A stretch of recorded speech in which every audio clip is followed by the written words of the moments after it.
उसके पास पीछे हटने या बचाव करने का भी मौका नहीं था। धमाका।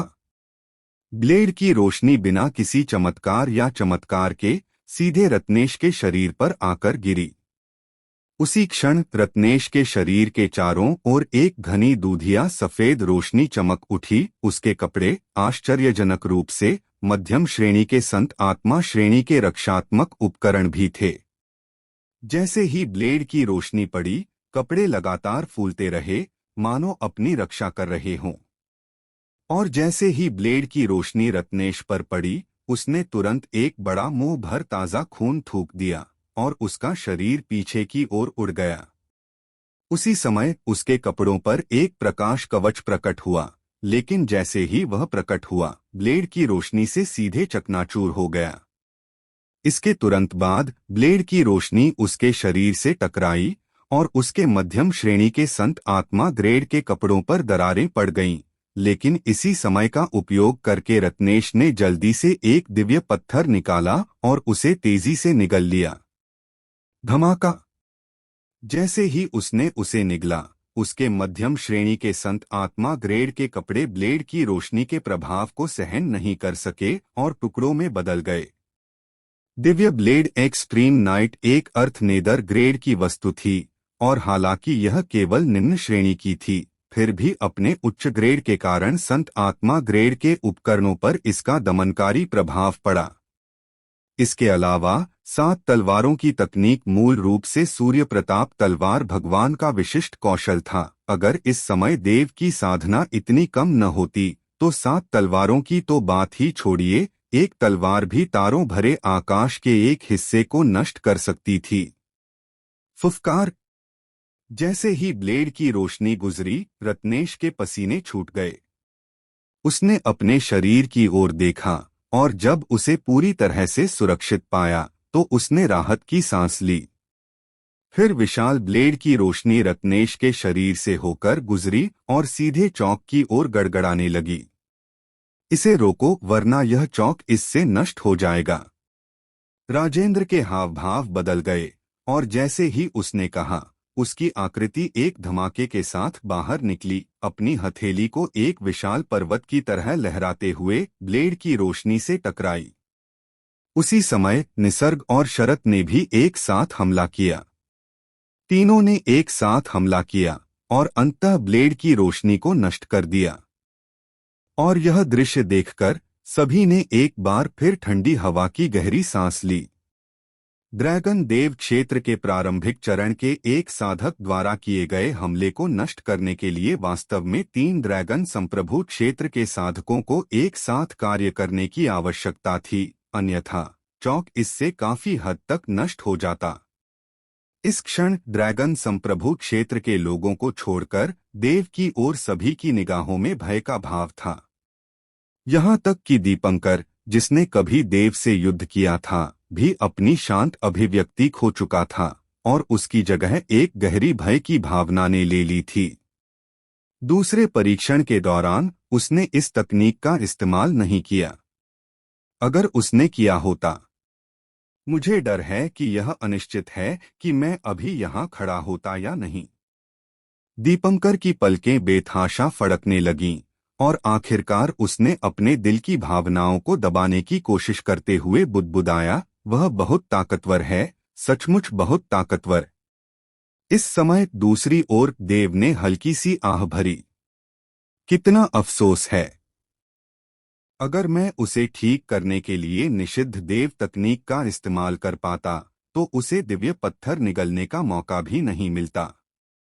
देव ने मन ही मन बुदबुदाया, हालांकि मेरी वर्तमान साधना के साथ छद्म सम्राट क्षेत्र शिखर को ठीक करने की कोशिश करना अभी भी बहुत कठिन है, जब तक कि मैं अपनी ताकत को 4 गुना बढ़ाने के लिए रक्त परिवर्तन 3 शुद्धताओं का उपयोग नहीं करता। लेकिन ये मेरे तुरुप के पत्ते हैं और मैं उन्हें उजागर नहीं करना चाहता। आदिनाथ अंदाजा लगा सकता था कि देव बहुत तेज है और राजेंद्र और दूसरों की हत्या की मंशा जरूर जगाएगी, तो देव को कैसे पता नहीं चलता। बस देव को नहीं पता था कि यह हत्या की मंशा कब आएगी। देव स्वाभाविक रूप से भविष्य के संकटों के लिए तैयार रहता था, इसलिए वह अपनी पूरी ताकत नहीं दिखाना चाहता था। अगर उसे अभी किसी ड्रैगन सॉवरेन दायरे के विशेषज्ञ का सामना करना पड़े तो भी देव उसका प्रतिद्वंद्वी नहीं होगा, जब तक कि वह एक बार फिर किसी क्लोन को संघनित न कर ले। शायद तब उसके पास ड्रैगन सॉवरेन दायरे के विशेषज्ञ से मुकाबला करने की ताकत होगी। यह कहने का मतलब नहीं कि वह निश्चित रूप से जीतेगा, लेकिन कम से कम वह अपराजित तो रहेगा। और इस समय अपनी ताकत दिखाए बिना भी देव रत्नेश को हराने के लिए पहले से ही पर्याप्त था। तुम्हारा वर्तमान हमला अब तुम्हारी सामान्य ताकत नहीं रही है ना? देव ने रत्नेश को घूरा और बोला। उसके शब्दों में तिरस्कार, अवमानना और व्यंग्य था, जिससे रत्नेश का चेहरा लगातार काला पड़ता जा रहा था। रत्नेश ने पहले कहा था कि चाहे वो एक मुक्का हो या वो 7 मुक्के, सब उसकी साधारण ताकत थे, और इसका मतलब साफ था कि देव को मारने के लिए साधारण हमले भी काफी थे। लेकिन इस समय उसने dragon skill, saint spirit grade के आक्रामक और रक्षात्मक उपकरण इस्तेमाल किए थे, और एक दिव्य पत्थर भी निकाला था, तभी वह मौत से बच पाया। अपने पिछले शब्दों को याद करते हुए रत्नेश को खुद थोड़ा मजाक लगा। और मेरे पास अभी भी 4 तलवारें हैं, देव ने फिर कहा। उसका स्वर शांत था, लेकिन इससे रत्नेश के चेहरे का भाव बदल गया। देव की 3 तलवारें, हर एक पिछली से ज्यादा शक्तिशाली, उनकी शक्ति कई गुना से भी ज्यादा बढ़ गई। अगर यह सच में वैसा ही था जैसा उसने कहा था और उसके पास अभी भी 4 तलवारें थीं, तो इन 4 तलवारों की शक्ति कितनी बढ़ गई होगी। मैं एक छद्म सम्राट क्षेत्र शिखर हूँ, और वह सिर्फ एक ड्रैगन देव क्षेत्र प्रारंभिक चरण है। मैं कभी नहीं हारूंगा, रत्नेश अपने दिल में दहाड़ा। और जैसे ही उसने दहाड़ा, देव ने फिर से अपनी चाल चली। उसने झूठ नहीं बोला, उसके पास वास्तव में अभी भी 4 तलवारें थीं, और वह जिस तलवार का इस्तेमाल कर रहा था वह वास्तव में चौथी तलवार थी। 4 तलवारें हृदय को झकझोर देती हैं। इस क्षण देव की आवाज गूंज उठी, चारों दिशाओं में गूंज उठी, मानो कोई दिव्य देवता अवतरित हो रहा हो और पूरी दुनिया को गूंज से भर रहा हो।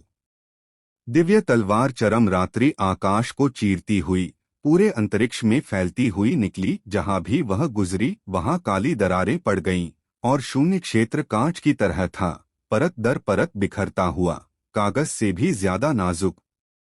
फुफ! चौथी तलवार की धार की रोशनी चमक उठी। यह धार 15,000 फीट तक पहुंच गई। ऐसा लग रहा था जैसे किसी की नजर ब्लेड की नोक की रोशनी को देख ही नहीं पा रही थी, बस उस अवर्णनीय उमड़ती काली धुंध को देख पा रही थी, जो इस समय तेजी से सिकुड़ रही थी, एक विशाल प्रक्षेप पथ बना रही थी और रत्नेश की ओर तेजी से गिर रही थी। रत्नेश की तो बात ही छोड़िए, आसपास के दूसरे लोग भी स्तब्ध थे और कुछ हद तक भ्रमित भी लग रहे थे।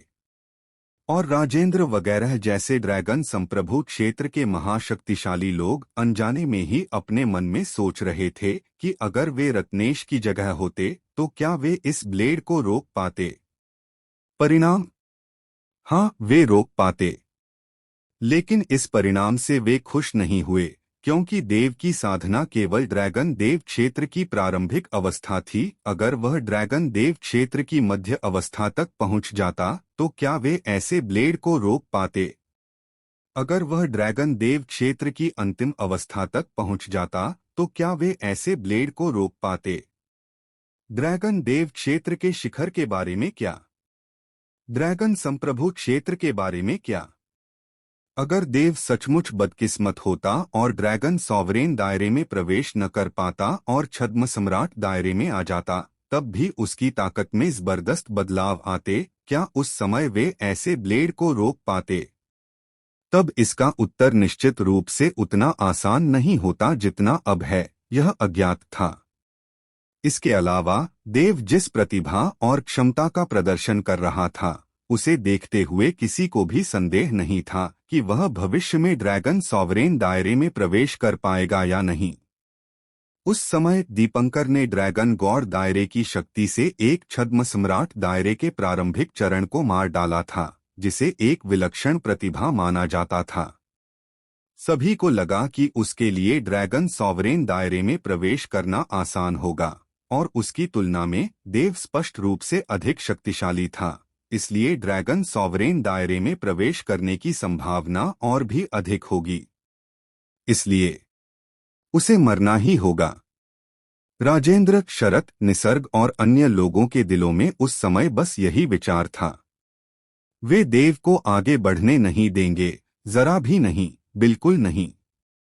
ड्रैगन गॉड लोक के प्रारंभिक चरण में वह छद्म सम्राट लोक के शिखर को पार कर सकता था। कौन जानता था कि अगर वह ड्रैगन गॉड लोक के मध्य चरण तक पहुंच गया तो क्या उसके पास ड्रैगन संप्रभु लोक को चुनौती देने की योग्यता होगी। यह बात अज्ञात थी, लेकिन राजेंद्र और अन्य लोग इसे परखने के लिए बिल्कुल तैयार नहीं थे। अब देव का गला घोंटने का सबसे अच्छा मौका था, और वे इसे बिल्कुल नहीं चूक सकते थे। उन्होंने पहले ही एक चौंकाने वाला तय करने का इरादा बना लिया था, बस इस संप्रदाय प्रतियोगिता के खत्म होने का इंतजार कर रहे थे। उस समय वे देव पर एक जानलेवा प्रहार करेंगे। अगर तुम्हारे पास सचमुच 4 तलवारें भी हों, तो भी वे 4 तलवारें तुम्हारी सीमा होनी चाहिए। राजेंद्र ने धीमी आवाज में कहा, और इस तरह की सीमा इस बूढ़े आदमी और दूसरों की पकड़ से बच नहीं सकती। तुम्हारा ड्रैगन मार्शल पथ यहीं समाप्त होना चाहिए। अगले जन्म में याद रखना, इतना घमंडी कभी मत बनो। देव उसकी बातें नहीं सुन सका, और उसने देव को उन्हें सुनने नहीं दिया। इस समय देव की 15,000 फुट लंबी उभरती हुई ब्लेड की रोशनी फैल रही थी, सीधे रत्नेश की ओर बढ़ रही थी। रत्नेश का चेहरा एकदम बदल गया। इस ब्लेड की रोशनी से उसे एहसास हुआ कि इस समय चाहे वह कोई भी मंत्र इस्तेमाल करे, चाहे वह कोई भी बचाव करे, वह इस ब्लेड की रोशनी के सामने शक्तिहीन है। शायद पृथ्वी के निचले स्तर के रक्षात्मक उपकरण उसे बचा सकते थे, या शायद अगर वह ब्रेक थ्रू करके ड्रैगन सॉवरेन दायरे में पहुंच जाता तो वह देव की ब्लेड से मुकाबला कर सकता था। लेकिन जाहिर है यह सब असंभव था। उसके पास पृथ्वी के निचले दर्जे का उपकरण नहीं था, और ड्रैगन संप्रभु क्षेत्र इस जीवन में निराशाजनक था। अगर वह सफलता प्राप्त कर सकता तो वह छद्म सम्राट क्षेत्र न बनता। वांग परिवार के शिष्यों, वांग परिवार की वंशावली के साथ ड्रैगन स्लेइंग ब्लेड का प्रयोग करो, रत्नेश अचानक दहाड़ा। वांग परिवार के सदस्य लंबे समय से तैयार थे। वांग परिवार के लिए ड्रैगन स्लेइंग ब्लेड सबसे शक्तिशाली ड्रैगन कौशल था। Puff puff puff. वहां हजारों वांग परिवार के सदस्य मौजूद थे। इस समय रत्नेश की दहाड़ सुनकर उन्होंने बिना कुछ कहे अपनी छाती थपथपाई और मुंह में भरकर ताजा खून थूक दिया। यह ताजा खून शून्य क्षेत्र में तेजी से रक्त के धुंध में बदल गया, जिससे तेज खूनी गंध आ रही थी। रक्त की धुंध मथने लगी और रत्नेश ने अपनी उंगली उठाई और तुरंत रक्त की धुंध से एक रक्तरंग का लंबा 15,000 फीट लंबा ब्लेड प्रकट हुआ। यह वास्तव में ड्रैगन स्लेइंग ब्लेड ही था। सो बली आओ, तुम्हारे पास अभी भी 4 तलवारें हैं, लेकिन इस बूढ़े के पास ड्रैगन स्लेइंग ब्लेड इस्तेमाल करने के 4 मौके हैं।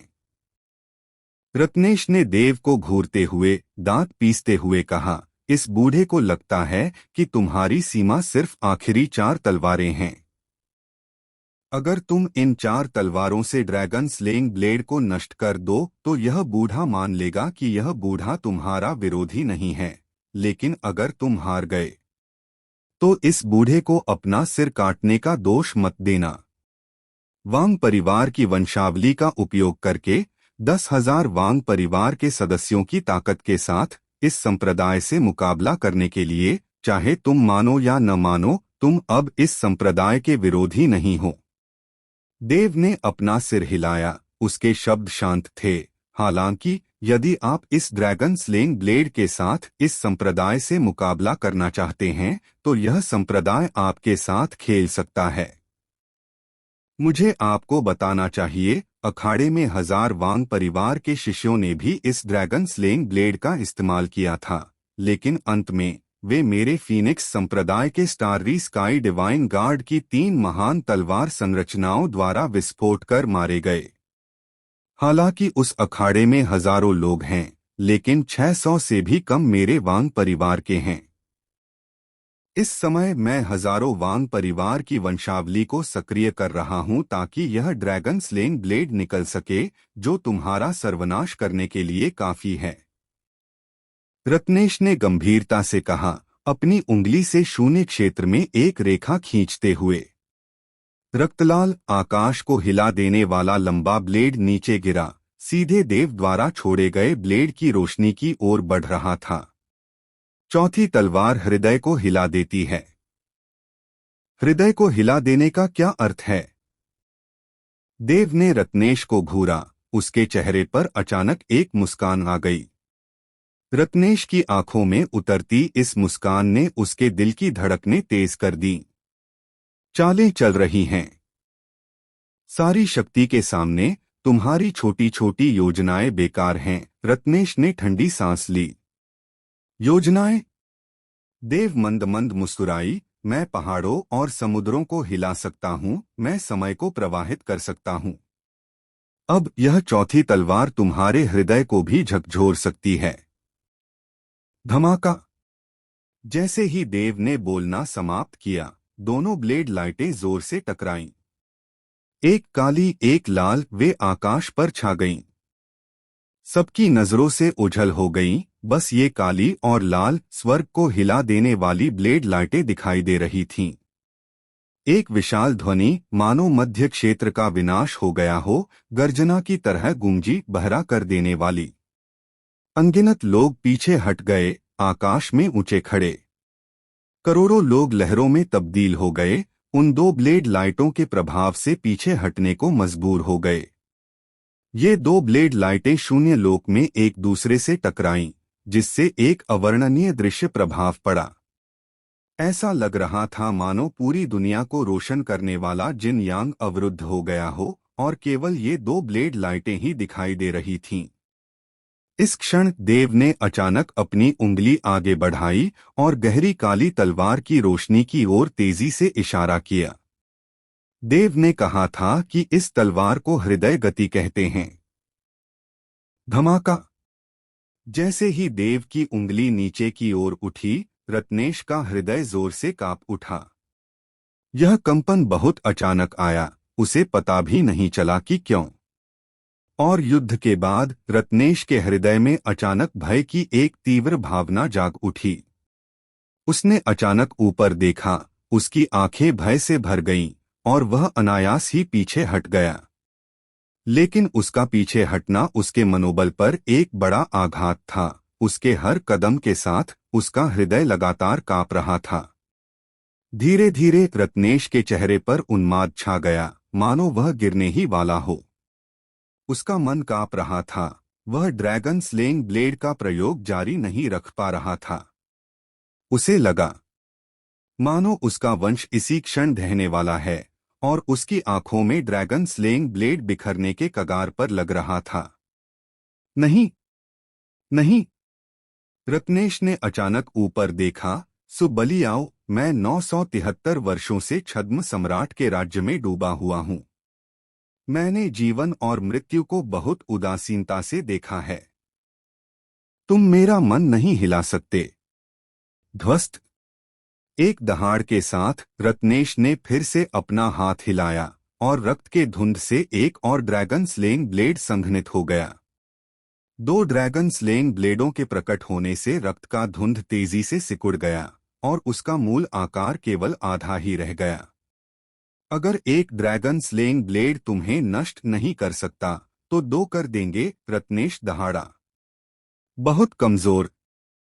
देव ने नाक भौं सिकोड़ी। रत्नेश, ड्रैगन संप्रभु क्षेत्र के इतने करीब पहुंचने के लिए तुम्हें भी एक प्रतिभाशाली माना जाता है।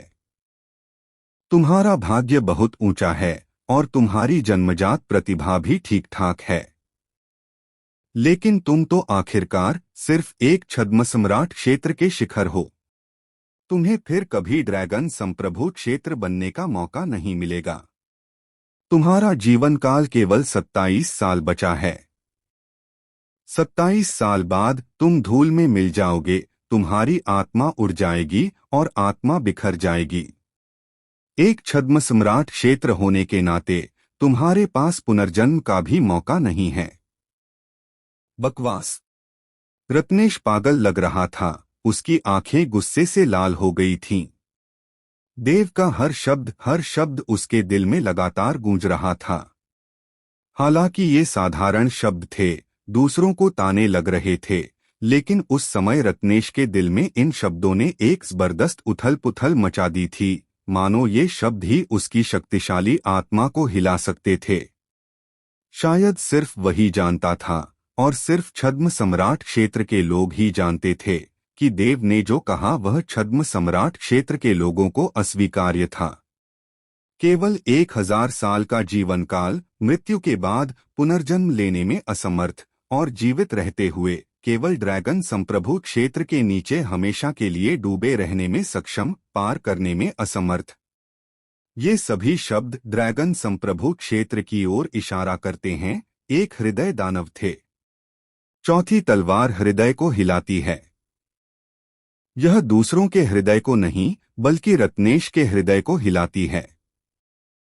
या यूं कहें कि यह रत्नेश के हृदय को नहीं, बल्कि रत्नेश के हृदय में बसे दानव को, उसके आक्रोश को हिलाती है। यह आक्रोश रत्नेश को तोड़ने के लिए काफी था, उसे इसे स्वीकार न कर पाने के लिए काफी था, उसे युद्ध के दौरान घातक गलतियां करने के लिए काफी था, ठीक वैसे ही जैसे अब होता है। सो बली आओ, मेरे लिए मरो। रत्नेश की आंखें खून से लाल थीं, किसी पागल की तरह दहाड़ रही थीं। उसके हमले पूरी तरह से अनुशासनहीन थे। वह सिर्फ 2 ड्रैगन स्लेइंग ब्लेड्स का इस्तेमाल करके देव पर वार कर रहा था। तुम्हारे राक्षसी विचार उभर आए हैं, तुम्हारा दिमाग पहले ही चकनाचूर हो चुका है। तुम जो भी करोगे सब व्यर्थ है। देव ने अपने दाहिने हाथ से, जिसमें दिव्य ब्लेड एक्सट्रीम नाइट था, जोर से दबाते हुए घुरघुराहट की। ब्लेड की रोशनी ने एक गर्जना के साथ पहले ड्रैगन स्लेइंग ब्लेड को सीधे नष्ट कर दिया और दूसरे ड्रैगन स्लेइंग ब्लेड पर वार किया। मैं हारूंगा नहीं। तुम तो बस एक ड्रैगन गॉड लोक हो, मैं तुम्हें अपने हाथ के एक झटके से दबा सकता हूं। मैं कभी हारूंगा नहीं। रत्नेश ने अपना हाथ हिलाया और खून के धुंध का बचा हुआ आधा हिस्सा एक बार फिर 2 ड्रैगन स्लेइंग ब्लेड्स में बदल गया, जो एक साथ देव की ओर वार कर रहे थे। इस समय वह पागल हो गया था। उसकी सारी ड्रैगन शक्ति खत्म हो गई थी। हालांकि उसके हमले बिल्कुल अनुशासनहीन थे, फिर भी इस पागलपन ने उसकी ताकत में जबरदस्त इजाफा कर दिया। इस बार ड्रैगन स्लेइंग ब्लेड पर वांग परिवार के हजारों लोगों ने एक साथ हमला कर दिया। यहां तक कि देव, जो एक साथ 3 लोगों का सामना कर रहा था, उसे भी भारी दबाव महसूस हुआ। उसकी ब्लेड की रोशनी तेजी से कंपन कर रही थी, धीरे धीरे स्वर्ग और पृथ्वी के बीच गायब हो रही थी, लेकिन उसके तुरंत बाद देव की 5वीं तलवार, जो उसकी 5वीं तलवार भी थी, प्रकट हुई। 5वीं तलवार सभी जीवों का नाश करती है। जैसे ही वह स्वर्गीय देवता जैसी आवाज आई, 5वीं तलवार, जिसका आकार 20,000 झांग था, पूरे शून्य क्षेत्र में फैल गई, सभी की आंखों को भर दिया और सीधे 3 ड्रैगन स्लेइंग ब्लेडों की ओर वार किया। चौथी तलवार हृदय को हिलाती है, 5वीं तलवार सभी जीवों का नाश करती है। ये दोनों तलवारें दूसरे दर्जे के संप्रदाय बुद्ध पर्वत के बुद्ध जन्म और बुद्ध विनाश की तरह आपस में जुड़ी हुई थीं। चौथी तलवार ने प्रतिद्वंद्वी की मानसिक स्थिति को चकनाचूर कर दिया। उसके बाद 5वीं तलवार ने दुश्मन का वध कर दिया। धमाका! विशाल ब्लेड की रोशनी नीचे उतरी और दूसरा ड्रैगन स्लेइंग ब्लेड तुरंत 2 टुकड़ों में बंट गया, एक बार फिर रक्त की धुंध में बदल गया और आकाश और पृथ्वी के बीच बिखर गया। साथ ही तीसरे और चौथे ब्लेड भी ज्यादा देर तक टिक नहीं पाए, दोनों ही शून्य में गिर गए। फुफ फुफ फुफ। इन 4 ड्रैगन स्लेइंग ब्लेडों के गिरने से वांग परिवार के सभी 10,000 लोगों के मुंह से एक साथ ताजा खून निकला, उनके चेहरे पीले पड़ गए और उनके शरीर कई कदम पीछे हट गए। और मार्गदर्शक के रूप में रत्नेश को अपनी छाती में एक तेज कंपन महसूस हुआ। उसका चेहरा पूरी तरह से रंगहीन हो गया। फुफ। ब्लेड की रोशनी ने तीनों ड्रैगन स्लेइंग ब्लेडों को नष्ट करने के बाद सीधे रत्नेश के सिर के ऊपर पहुंची और उस पर वार किया। रत्नेश के चेहरे के भाव अचानक बदल गए। बिना कुछ कहे उसने एक और दिव्य पत्थर निकाला और उसे निगलने ही वाला था। जैसे ही रत्नेश ने दिव्य रत्न निकाला, देव की आंखें चमक उठीं और स्वर्गीय ड्रैगन 9 चरणों का चौथा चरण तुरंत पूरा हो गया। देव द्वारा उठाए गए ये सबसे ज्यादा चरण थे और इस चरण से देव की गति 8 गुना बढ़ सकती थी। इस समय रत्नेश की दृष्टि में केवल 2000 झांग लंबी विशाल ब्लेड लाइट ही थी। उसने किसी और चीज पर ध्यान नहीं दिया, देव पर भी नहीं। उसने देव को गायब होते भी नहीं देखा। दिव्य रत्न को एक ही घूंट में निगलते हुए रत्नेश को पीछे हटने की इच्छा हुई। उसने शून्य लोक पर अपना पैर पटका और तुरंत जाने की तैयारी करने लगा। अपने छद्म सम्राट लोक की चरम गति और विभिन्न तरीकों से अगर वह जाना चाहता तो ड्रैगन संप्रभु लोक भी उसे रोक नहीं सकता था। फुस।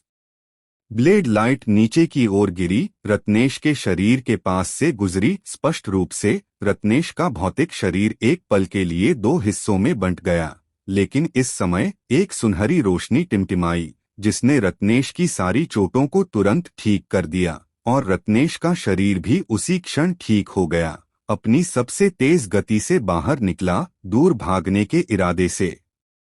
तुम क्यों भाग रहे हो? इसी समय रत्नेश के कानों में अचानक एक ठंडी आवाज सुनाई दी। रत्नेश चौंक गया। उसका दिल तुरंत उसके गले में उतर आया। उसकी खोपड़ी जोर से फट गई और उसके शरीर के सारे रोंगटे खड़े हो गए। इतनी जल्दी? रत्नेश की आंखें चौड़ी हो गईं, उस सफेद वस्त्रधारी आकृति को देखकर जो अचानक उसके सामने प्रकट हो गई थी, और एक अवर्णनीय सदमा प्रकट हुआ। उसने देखा कि सफेद वस्त्रधारी आकृति के सुंदर चेहरे पर एक ठंडी मुस्कान थी जिसमें उपहास की एक गहरी झलक थी और साथ ही रत्नेश को मार डालने का आत्मविश्वास भी। क्या तुम नहीं चाहते कि यह संप्रदाय नष्ट हो जाए? देव फिर बोला। स्वर्गीय ड्रैगन के 9 चरणों के चौथे चरण से 8 गुना गति वृद्धि ने उसे सीधे रत्नेश के सामने आने दिया और उसकी हथेली अचानक से टकरा गई। अगर सिर्फ उस ब्लेड की रोशनी होती तो शायद इस बूढ़े आदमी को मारने के लिए सचमुच पूंजी मिल जाती, लेकिन सिर्फ तुम्हारी साधना से यह काफी नहीं है। रत्नेश की आंखें अचानक हत्या के इरादे से फट गईं और वह जोर से हंसा। सुबलियाओ, तुम अपनी मौत के मुंह में पहुंच गई हो। तो फिर इस संप्रदाय को देखने दो, यह संप्रदाय मरता है या तुम मरते हो। देव ने ठंडी सांस ली और हथेली से वार किया। रत्नेश ने भी बिना किसी हिचकिचाहट के अपनी पूरी साधना के साथ देव पर वार किया। धमाका। जैसे ही दोनों का संपर्क हुआ, रत्नेश जोर से हंसने ही वाला था, लेकिन उसके चेहरे के भाव अचानक बदल गए। उसकी हथेली पर एक बैंगनी लौ फुसफुसाहट के साथ प्रज्वलित हुई, जो एक छोटी सी झिलमिलाहट के रूप में शुरू हुई, लेकिन जल्द ही एक बड़ी आग में बदल गई, जिसने सीधे रत्नेश के पूरे शरीर को अपनी चपेट में ले लिया। आह! रत्नेश के मुंह से एक तीखी चीख निकली। अनगिनत निगाहों के सामने उसकी आकृति आग की लपटों से तेजी से जलती रही और अंततः शून्य में बदल गई। उसकी आदि आत्मा भी प्रकट नहीं हुई। वह मर गया। रत्नेश मर गया। वहां सन्नाटा छा गया, एक भी सांस सुनाई नहीं दे रही थी। सभी की निगाहें चुपचाप रत्नेश पर टिकी थीं, जो धीरे धीरे आकाश में विलीन हो रहा था। उनके दिल धड़क रहे थे, न जाने कैसा एहसास था। रत्नेश और देव की टक्कर जबरदस्त थी। लेकिन रत्नेश की मौत सिर्फ एक चीख में हुई। एक छद्म सम्राट रियल्म पीक पावर हाउस बस ऐसे ही मर गया। एक ऐसे युग में जब ड्रैगन आदरणीय प्रकट नहीं होते थे और ड्रैगन सम्राट स्वर्ग पर राज करते थे, छद्म सम्राट क्षेत्र शिखर के शक्तिशाली लोगों को विभिन्न शक्तियों का सर्वोच्च व्यक्ति माना जाता था। यहाँ तक कि एक ड्रैगन सम्राट क्षेत्र के लिए भी उन्हें मारना मुश्किल होता था। लेकिन आज इतने सारे लोगों के सामने देव ने अपनी ड्रैगन देव क्षेत्र प्रारंभिक चरण साधना से एक छद्म सम्राट क्षेत्र शिखर के शक्तिशाली व्यक्ति को मार डाला, जिसे ड्रैगन सम्राट क्षेत्र भी असहाय पाता था। रत्नेश को मारने के लिए इस्तेमाल की गई विधि 9 निचले ड्रैगन श्वास थी। देव ने एक बार लूजू के द्वार में एक सच्चा ड्रैगन स्वर्ण रक्त प्राप्त किया था और इसी सच्चे ड्रैगन स्वर्ण रक्त की बूंद से देव ने 9 निचले ड्रैगन श्वास प्राप्त की थी। इस 9 निचले ड्रैगन श्वास को एक गुप्त कला कहा जा सकता है या इसे ड्रैगन कुल की एक रक्तरेखा कला कहा जा सकता है। देव की साधना वर्तमान में बहुत कम है। अगर वह अपने पिछले जीवन में वापस आ जाए तो 9 नेदर ड्रैगन ब्रीथ का एक अंश भी किसी ग्रह को तुरंत भस्म कर सकता है। वांग परिवार के शाही पूर्वज मर गए। वह सचमुच मर गया। छद्म सम्राट क्षेत्र शिखर का एक महान शक्ति संपन्न ऐसा व्यक्ति, राक्षसी शक्ति वाला, दुनिया भर में छा रहा है, जिसे ड्रैगन संप्रभु क्षेत्र भी अपमानित करने को तैयार नहीं है। वास्तव में सु बलियाओ के हाथों मर गया। कितना शक्तिशाली है यह सु बलियाओ। ड्रैगन गॉड क्षेत्र प्रारंभिक चरण, क्या वह वास्तव में सिर्फ ड्रैगन गॉड क्षेत्र प्रारंभिक चरण है? मैंने कभी नहीं सोचा था कि एक ड्रैगन गॉड क्षेत्र प्रारंभिक चरण एक छद्म सम्राट से मुकाबला कर सकता है। छद्म सम्राट क्षेत्र शिखर के एक महाशक्तिशाली को मारना तो दूर की बात है। आखिरकार मुझे समझ आ गया है कि फीनिक्स संप्रदाय की अपनी वर्तमान स्थिति तक पहुंचने की क्षमता निश्चित रूप से भाग्य के कारण नहीं है, बल्कि इसलिए है क्योंकि वे सचमुच बहुत शक्तिशाली हैं।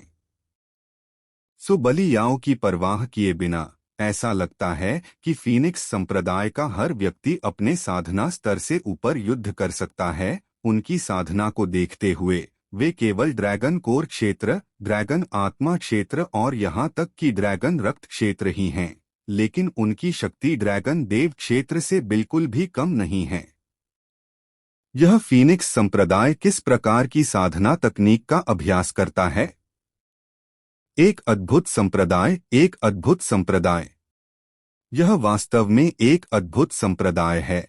यह फीनिक्स संप्रदाय निश्चित रूप से पूरे ड्रैगन मार्शल महाद्वीप का सबसे विचित्र संप्रदाय है। मैं उससे नहीं डरता, मैं उसे मार डालूंगा। अब मुझे सु बलियाओ के शब्दों का अर्थ समझ आ गया है। वह कभी घमंडी या अहंकारी नहीं था। उसने ऐसा करने का साहस इसलिए किया क्योंकि उसमें ऐसा करने का आत्मविश्वास था। हमने उसे कम आंका था। आज से सु बलियाओ का नाम निस्संदेह फीनिक्स संप्रदाय को पूरे ड्रैगन मार्शल महाद्वीप को हिलाकर रख देगा। जो कोई भी उसका जिक्र करेगा, उसके दिल कांप उठेंगे और डर जाएगा। वह पूरी दुनिया में प्रसिद्ध होने वाला है। वास्तव में देव, सु बलियाओ, ये दोनों नाम आज से पूरी दुनिया में प्रसिद्ध होने के लिए नियत थे। मध्य क्षेत्र में चौक पर हजारों प्रमुख सेनाएं एकत्रित हुईं, कुल मिलाकर करोड़ों लोग। सभी ने इस भयावह दृश्य, इस दुनिया को हिला देने वाले दृश्य को प्रत्यक्ष रूप से देखा। आज जो हुआ वह एक धमाकेदार घटना बन जाएगा। शांत झील में भयानक लहरें उठेंगी। यह मामला समाचार बन जाएगा, अनगिनत लोगों के मुंह से तेजी से फैलेगा।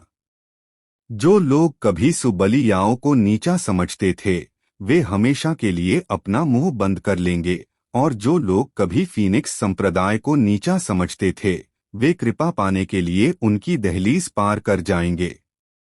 एक ही युद्ध में प्रसिद्ध होना, पूरी दुनिया में प्रसिद्ध होना, यही तो देव चाहता था।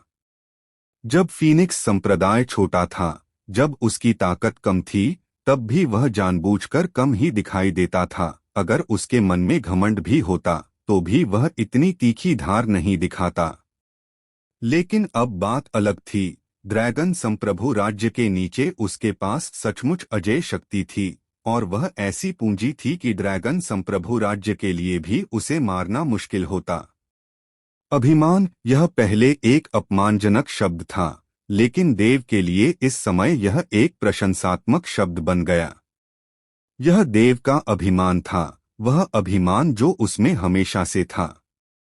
अनगिनत लोग ऊपर देख रहे थे, शून्य क्षेत्र में खड़े श्वेत वस्त्रधारी व्यक्ति को देख रहे थे, जिसके हाथ पीठ के पीछे थे, उसके वस्त्र लहरा रहे थे, और उन सभी को दंडवत करने और कांपने की एक अनियंत्रित इच्छा महसूस हो रही थी।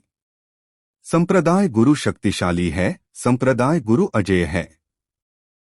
एक क्षण में फीनिक्स संप्रदाय के भीतर जयकार जैसी चीख गूंज उठी। उसने सच में रत्नेश को मार डाला। आदिनाथ की पलकें जोर से फड़कने लगीं।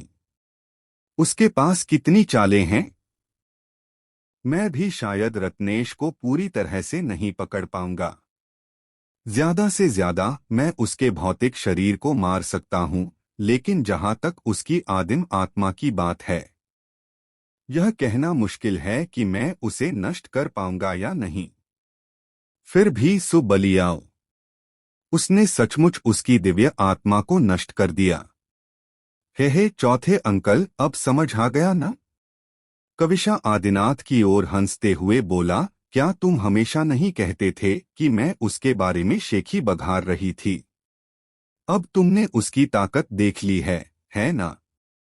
मैंने तुमसे पहले ही कहा था, वह तुम्हारी कल्पना से बिल्कुल अलग है। वाकई वह अलग है। आदिनाथ ने धीरे से आह भरी, लेकिन उसके बारे में सबसे भयानक बात उसकी ताकत नहीं, बल्कि उसकी क्षमता और उसके पास मौजूद कई तरीके हैं। चाहे वो अभी दिखाई गई 5 तलवारें हों या अंत में दिखाई गई उसकी अद्भुत गति, इसमें कोई शक नहीं कि ये सब किसी गुप्त कला से ही किए गए थे। इस तरह की गुप्त कला शायद पृथ्वी के निचले स्तर तक पहुंच चुकी है, जो संत आत्मा स्तर से कहीं ज्यादा है। खैर, वह बहुत शक्तिशाली है और हमारा दुश्मन भी नहीं है, तो इतना सोचने की क्या जरूरत है? कविशा ने मुंह बनाया, फिर सफेद वस्त्रधारी आकृति की ओर देखा। उसकी नजर अनजाने में थोड़ी भटक गई। हालांकि वह आदिनाथ से ऐसे बात कर रही थी मानो प्रशंसा मांग रही हो। उसे पूरा विश्वास था कि देव रत्नेश को हरा देगा, लेकिन असल में इससे पहले कविशा खुद भी निश्चित नहीं थी। इस पल उसे अचानक लगा कि देव पहले से अलग है।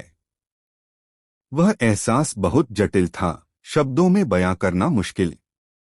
पहले कविशा हमेशा देव को एक दोस्त की तरह मानती थी, लेकिन अब उसमें एक अलग तरह की भावना घुली हुई लग रही थी।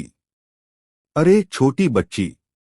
आदिनाथ की आवाज उसके कान के पास से आई। कविशा चौंकी, फिर तुरंत अपने होश खो बैठी।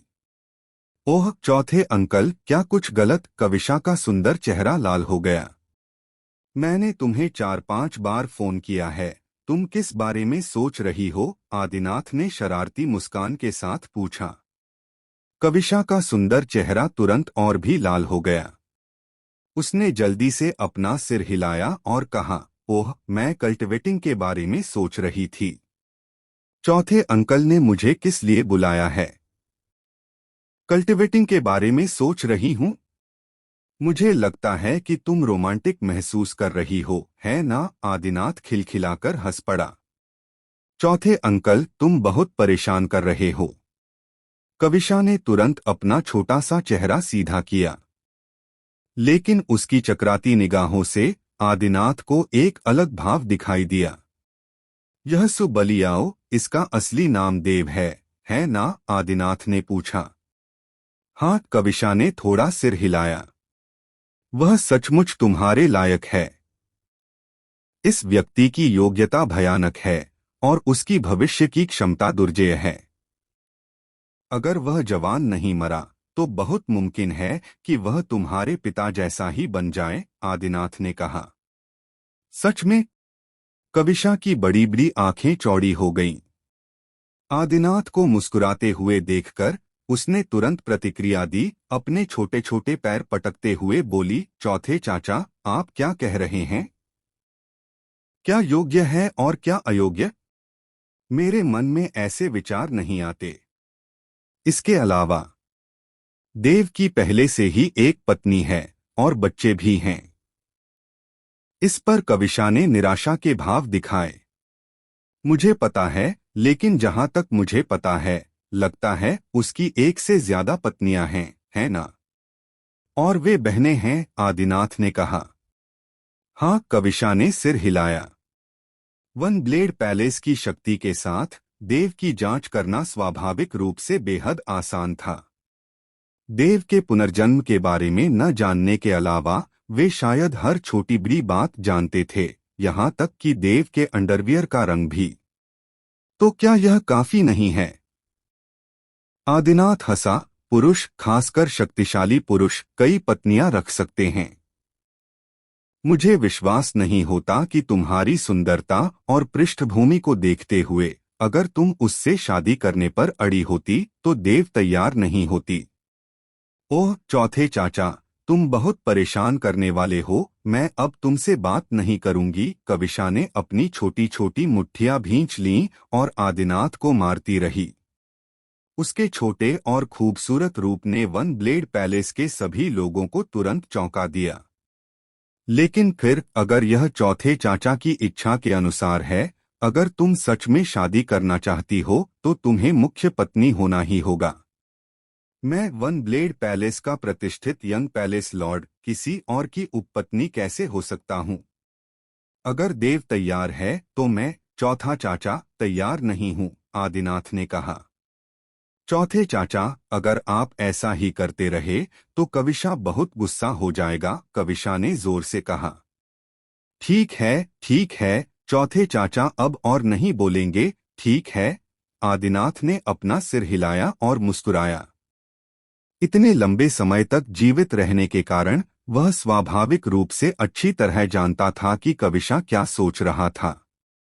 चौथे महल के स्वामी, अगर आप इसी तरह बात करते रहेंगे तो कविशा को गुस्सा नहीं आएगा, बल्कि महल के उन निजी शिष्यों को आएगा। उसके बगल में बैठे बूढ़े व्यक्ति ने मुस्कुराते हुए कहा।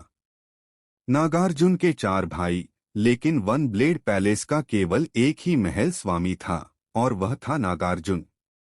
हालांकि वन ब्लेड पैलेस पर कब्जा करने के बाद नागार्जुन ने अपने अन्य भाइयों को कोई उपाधि नहीं दी, यहाँ तक कि एल्डर की उपाधि भी नहीं। नीचे के शिष्य उन्हें जो चाहे कहने की हिम्मत नहीं करते थे, इसलिए वे उन्हें केवल द्वितीय महल स्वामी, तृतीय महल स्वामी, चतुर्थ महल स्वामी इत्यादि ही कह सकते थे। नागार्जुन ने इस पर कोई आपत्ति नहीं जताई और आदिनाथ और अन्य लोगों को भी इसकी परवाह नहीं थी। समय के साथ संबोधन का यह रूप जारी रहा। निजी शिष्य? केवल वे कुछ? आदिनाथ की आंखें चौड़ी हो गईं। वे छोटे बच्चे योग्यता के मामले में वाकई अच्छे हैं। मुझे यह भी पता है कि उनके मन में हमेशा कविशा के बारे में विचार आते रहे हैं। अगर यह सुबलियाओं न आती तो शायद मैं सचमुच उनमें से किसी एक को चुन लेता। लेकिन अब जब सुबलियाओं आ गई है तो उन्हें दूर ही रहना होगा। चौथे महल के स्वामी, इस बूढ़े व्यक्ति की राय में उनकी योग्यता सुबलियाओं से कम नहीं है। बस बात यह है कि उन्होंने सुबलियाओं जितनी शक्तिशाली विधियों में महारत हासिल नहीं की है, बूढ़े व्यक्ति ने कहा। नहीं, भले ही वे इतनी सारी विधियों में महारत हासिल कर लें, फिर भी वे सुबलियाओं के बराबर नहीं होंगे। आदिनाथ ने अपना सिर हिलाया। इसके अलावा सुबलियाओं इन विधियों में पारंगत क्यों हो सकते हैं, लेकिन वे नहीं। क्या महल ने उन्हें अनुभव के लिए बाहर नहीं जाने दिया? भाग्य भी व्यक्ति की अपनी शक्ति का ही एक रूप है, यह कथन सही है। यह थोड़ा अफसोस की बात है कि वे हमेशा एकांत साधना में रहे हैं। मुझे नहीं पता कि बड़े भाई क्या सोच रहे हैं, उन्हें संप्रदाय प्रतियोगिता में भी भाग नहीं लेने दे रहे हैं। वरना इस स्तर की लड़ाई देख पाना भी उनके लिए एक अच्छी बात होती। अगर युवा महल के स्वामी कविशा के विचार वापस आ गए तो यह सुबलियाओं मुश्किल में पड़ सकती है, बूढ़े ने हंसते हुए कहा। अंकल है, बकवास मत करो, मेरे मन में कोई विचार नहीं है। अगर आप ऐसे ही बोलते रहे तो मुझे बहुत गुस्सा आएगा, कविशा ने नाराजगी जताते हुए अपने चांदी के दांत भींच लिए। ठीक है, हम अब और नहीं कहेंगे, हम अब और नहीं कहेंगे, बूढ़े ने मुस्कुराते हुए अपना सिर हिलाया। जब वे बातें कर रहे थे, देव अभी भी शून्य लोक में खड़ा था। 2000 झांग लंबी ब्लेड वाली रोशनी उसने खुद ही नष्ट कर ली थी, वरना राजेंद्र और बाकी लोगों के दोबारा कदम उठाने पर यह चौक के ज्यादातर हिस्से को पूरी तरह से नष्ट कर देती। वह फीनिक्स संप्रदाय में वापस नहीं लौटा, बल्कि वांग परिवार की ओर देखने लगा। उसकी ठंडी आवाज धीरे धीरे उभर रही थी। इवान की मृत्यु इसलिए हुई क्योंकि वह इस संप्रदाय के संत की खोपड़ी हथियाना चाहता था। रत्नेश की मृत्यु इसलिए हुई क्योंकि वह इस संप्रदाय की जीवन क्यों चाहता था। अगर भविष्य में वांग परिवार का पतन होता है और उसे 13 परिवारों से हटा दिया जाता है, तो यह भी इसलिए होगा क्योंकि तुम इस संप्रदाय को छूना चाहते थे। आज देव फीनिक्स संप्रदाय के गुरु की ओर से इस मध्य क्षेत्र चौक पर शपथ लेता है कि अगर कोई भी ताकत इस संप्रदाय को फिर से परेशान करने की हिम्मत करेगी तो यह संप्रदाय निश्चित रूप से कोई दया नहीं दिखाएगा।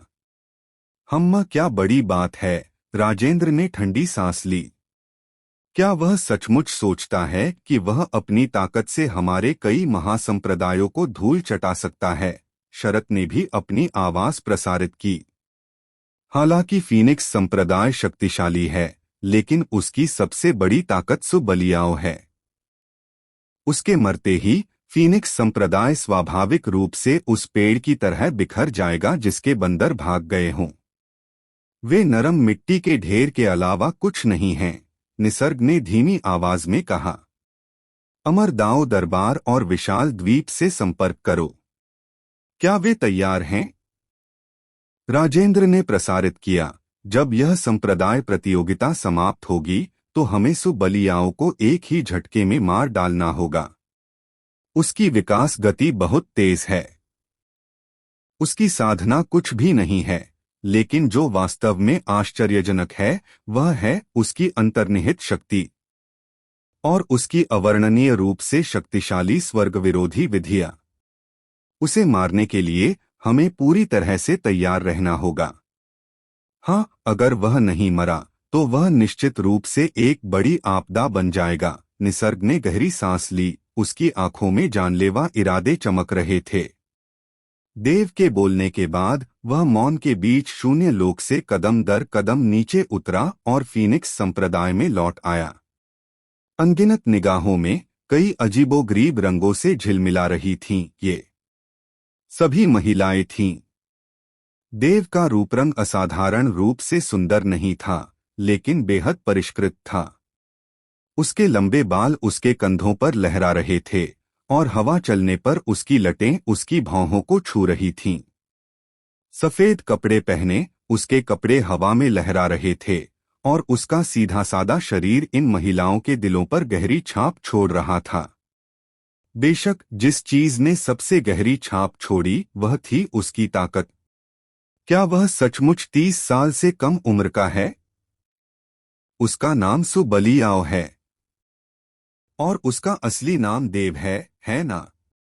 पिताजी, कृपया मुझे उनसे संपर्क करने में मदद करें।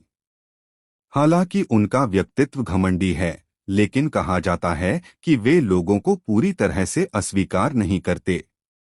जब तक आप उनके साथ विनम्र रहेंगे, वे भी विनम्रता से पेश आएंगे। मेरे सपनों का राजकुमार बिल्कुल ऐसा ही है। सफेद वस्त्रों में अमर बादलों पर सवार होकर अरबों की सगाई के उपहार नहीं, बस जीवन भर का साथ मांगते हुए। कई महिलाओं के दिल धड़क रहे थे, उनकी निगाहें देव पर टिकी थीं। अगर देव कोई बूढ़ा राक्षस होता जो 7 या 800 साल जी चुका होता, तो उनके मन में ऐसे विचार नहीं आते।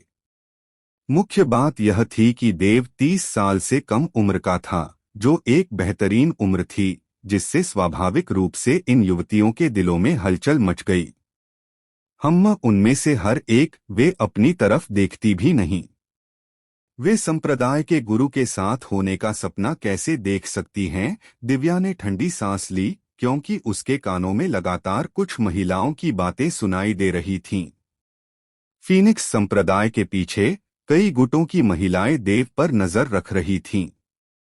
कुछ ने तो सीधे देव का नाम भी पुकारा, जिससे वह बेहद नाराज हो गई। ऐसा इसलिए नहीं था कि दिव्या खुद देव को पसंद करती थी, उसे बस देव पर सम्मान और विश्वास था। यही वह विश्वास था जिसने दिव्या को यह एहसास दिलाया कि देव उसका संप्रदाय गुरु है और उसे उसके लिए हर चीज पर विचार करना होगा, यहाँ तक कि यह भी कि उसे किस तरह की महिला से शादी करनी चाहिए। तुम्हें इससे क्या लेना देना? ईशान हंसा। तुम्हें भी संप्रदाय गुरु से प्यार तो नहीं हो गया होगा, है ना? मैं तुम्हें बता रही हूँ, यह हमारे संप्रदाय गुरु हैं। तुम दोनों का रिश्ता वरिष्ठाधीनस्थ का है और संप्रदाय में तो। चुप रहो। दिव्या ने आंखें घुमाईं, उसके पतले हाथ ने सीधे ईशान के कान पर चुटकी काटी, जिससे ईशान दर्द से मुंह बना रहा था। क्या मैं गलत कह रही हूं? वे यह भी नहीं देखते कि वे किस तरह के लोग हैं। संप्रदाय प्रमुख के अपनी ताकत दिखाने से पहले शायद वे सब हमें नीची नजर से देखते थे, है ना? अब जब उन्हें पता चल गया है कि संप्रदाय प्रमुख इतना शक्तिशाली है, तो वे उसके करीब आने के लिए तरह तरह के हथकंडे अपना रहे हैं। मुझे ऐसी औरत से सबसे ज्यादा नफरत है। ठीक है, तुम हमेशा सही होती हो। बस मुझे पहले जाने दो, बहुत दर्द होता है। ईशान थोड़ी देर के लिए हांफते हुए बोली। ऐसा होना उनकी गलती नहीं है। विवंश ने ईशान और दिव्या की तरफ देखा, फिर आखिरकार देव की तरफ देखा और गंभीरता से कहा, सच कहूं तो अगर मैं मर्द न होती तो मैं भी संप्रदाय प्रमुख के प्यार में पड़ जाती। देव का मुंह खुला का खुला रह गया। उसने विवंश की तरफ देखा और जल्दी से अपनी नजरें हटा लीं। ईशान और दिव्या को और भी ज्यादा घृणा महसूस हुई। ईशान ने घूरते हुए कहा, अरे विवंश साले, तुझे सच में ऐसी चीजें पसंद हैं? किसने कहा कि इस संप्रदाय प्रतियोगिता के बाद हम दोनों वेस्ट फीनिक्स टावर में एक सुंदर लड़की ढूंढने और मौजमस्ती करने जाएंगे? तुम? अरे चुप हो जा। विवंश तेजी से दौड़ा और ईशान के मुंह पर हाथ रख दिया। उसने सचमुच यही कहा था। वेस्ट फीनिक्स टावर मध्य क्षेत्र का एक मशहूर वेश्यालय था और अंदर की सभी लड़कियां बेहतरीन थीं। कोई भी मर्द अंदर जाकर देखने के लिए ललचा जाएगा। उन दोनों को देखकर दिव्या हक्का बक्का रह गया और आखिरकार एक नतीजे पर पहुंचा। ब्रोमास तो होता ही है। अगर तुम कहोगे कि नहीं है, तो मैं बिल्कुल यकीन नहीं करूंगा। ब्रोमास मेरी गांड। ईशान और विवंश ने लगभग एक साथ बात की, फिर उन्हें एहसास हुआ कि उनका रूप रंग वाकई बहुत अच्छा नहीं लग रहा था।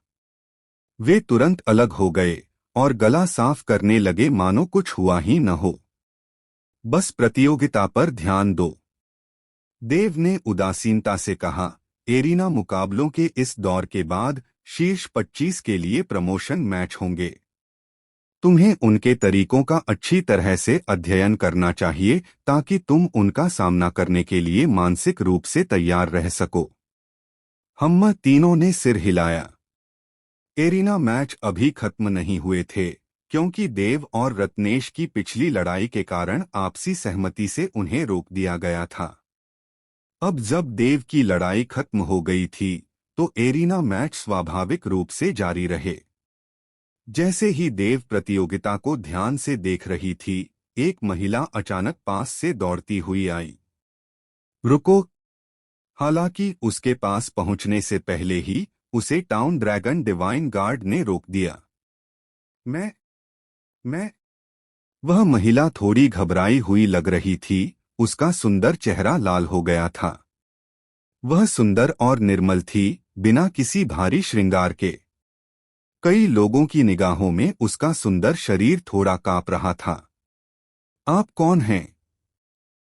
आपको क्या चाहिए? एक नगर ड्रैगन दिव्य रक्षक ने पूछा। मैं महिला एक पल के लिए हकलाई, गहरी सांस ली और अपनी घबराहट को दबाया। उसने देव से कहा, मेरा नाम है रश्मि है और मैं स्वर्ण पंख संप्रदाय के नेता की बेटी हूँ। देव, क्या मैं आपके साथ खड़ी हो सकती हूँ? नहीं। देव के कुछ बोलने से पहले ही दिव्या ने सीधे मना कर दिया। यह मेरे फीनिक्स संप्रदाय का क्षेत्र है। फीनिक्स संप्रदाय के शिष्यों के अलावा किसी को भी प्रवेश की अनुमति नहीं है, खासकर संप्रदाय के गुरु के पास जाने के लिए। तो क्या आप यह थैली स्वीकार कर सकते हैं? हे रश्मि ने अपना पतला हाथ बढ़ाया और एक सुंदर डिजाइन वाली थैली आगे बढ़ाई। संप्रदाय के गुरु इसे नहीं चाहते, आपको इसे वापस ले लेना चाहिए, दिव्या ने फिर कहा। मत करो। विवंश की आंखें चमक उठीं। उसने मुस्कुराते हुए कहा, संप्रदाय के गुरु को यह नहीं चाहिए, लेकिन मुझे यह पसंद है। अगर आप इसे मुझे दे दें तो कैसा रहेगा? नहीं, हे रश्मि ने तुरंत कहा। विवंश, तुम स्वर्ण पंख संप्रदाय के नेता की बेटी हो? मुझे याद है। स्वर्ण पंख संप्रदाय एक प्रथम श्रेणी का संप्रदाय है ना? देव ने अपना सिर घुमाया और हे रश्मि की ओर देखा। यह देखकर कि देव ने आखिरकार उससे बात की, हे रश्मि का चेहरा खुशी से चमक उठा। उसने झट से सिर हिलाया। हाँ, यह एक प्रथम श्रेणी का संप्रदाय है। अपने पिता को मेरा प्रणाम कहना, लेकिन इस थैली की बात करें तो तुम्हें इसे उसी व्यक्ति को देना चाहिए जिसके लिए यह है। देव ने अपना सिर थोड़ा हिलाया। ओह! हे रश्मि का चेहरा लाल हो गया था और वह बेहद निराश थी। वह अभी भी कुछ कहना चाहती थी, लेकिन उसके लिए यहाँ आने की हिम्मत जुटाना पहले से ही मुश्किल था, और अब जब देव ने उसे सीधे मना कर दिया था, तो वह सचमुच दोबारा बोल नहीं पा रही थी। उसे जाते हुए देखकर देव बेबस होकर मुस्कुराया। दिव्या ने मुंह बनाया और बुदबुदाया, तुम संप्रदाय के गुरु से जुड़ने के लिए एक बेहतरीन संप्रदाय पर निर्भर रहना चाहती हो। सपने देखो। देव ने उसकी तरफ देखा, चुप रही। वह समझ गया कि हे रश्मि के पास ज्यादा योजनाएं नहीं थीं। गोल्डन फेदर संप्रदाय का जिक्र असल में सिर्फ अपना परिचय देने की कोशिश थी, न कि दिव्या का इशारा। आसपास से कई लोगों की निगाहें यहाँ टिकी हुई थीं, और शुरू में कई अन्य महिलाएं देव से बातचीत शुरू करना चाहती थीं, लेकिन हे रश्मि को अस्वीकार होते देखकर वे तुरंत पंक्चर हुए गुब्बारों की तरह फूल गईं और अंततः पास नहीं आईं। यह अच्छा था, इससे देव को बहुत परेशानी से बचाया गया, जिससे वह प्रतियोगिता देखने पर ध्यान केंद्रित कर सका। बिना ज्यादा देर किए प्रतियोगिता का दूसरा दौर समाप्त हो गया।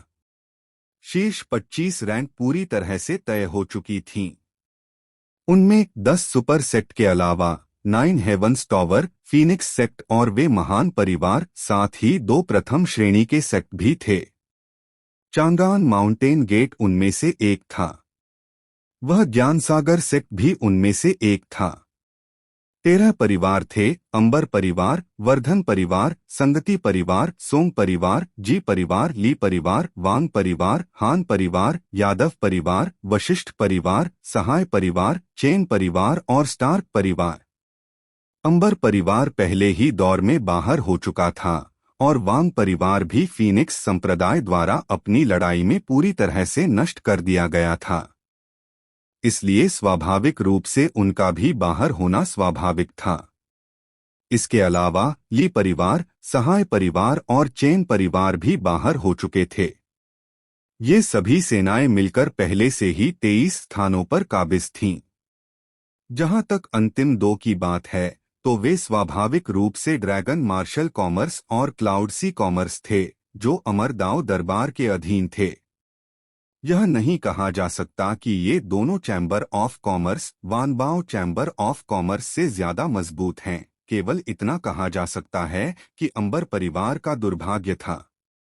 उनके शीर्ष स्तर के मध्यवर्ती प्रतिभाओं ने या तो विद्रोह कर दिया या मारे गए, और यहाँ तक कि समीक्षा भी गंभीर रूप से घायल हो गए।